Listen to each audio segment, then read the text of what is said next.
Some friendships last forever. Even when you forget, they don't.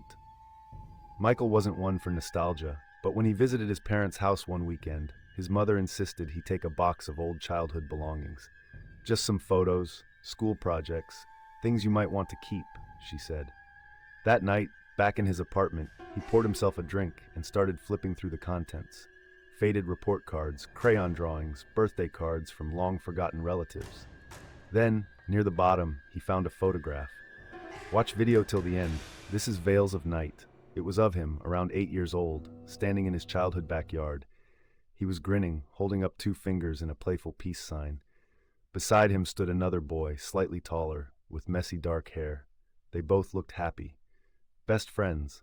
But Michael had no idea who the boy was. His mind blanked. He squinted at the image, searching for a memory, any fragment of recognition, but nothing came. He flipped the photo over. In faded ink, someone had written, "Michael and Ben, summer 1999. Ben? Who the hell was Ben? Michael frowned. He had plenty of childhood friends, but he was sure he had never known a Ben. And yet here he was, immortalized in an old photograph. Curious, he grabbed his phone and took a picture of the photo, sending it to his mom. "Hey, who's Ben?" A few minutes later, she replied. "Ben? Sweetheart, I think you're mistaken. You didn't have a friend named Ben."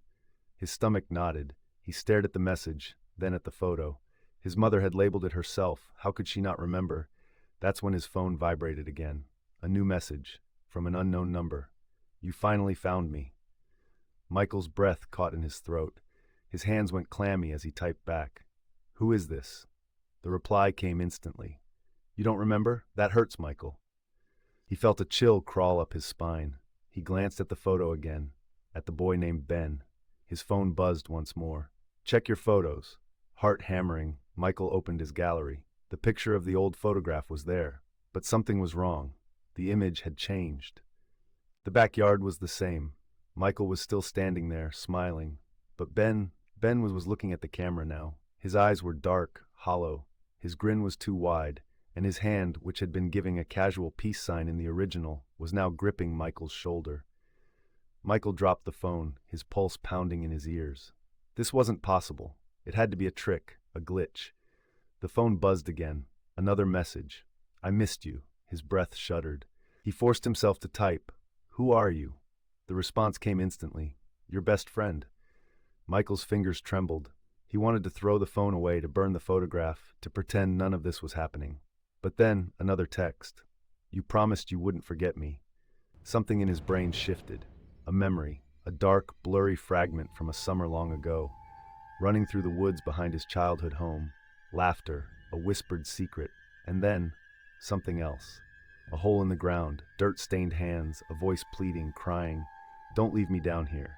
Michael's breath hitched, his vision swam. The memory was flooding back too fast, too violently. The last message appeared. "Come back. Dig me up." His phone screen flickered. Then it died. The room around him seemed darker, the air heavier. He could almost hear it now, the faintest echo of a whisper. "Come back, Michael. I'm still waiting. Like, share and subscribe, and stay safe."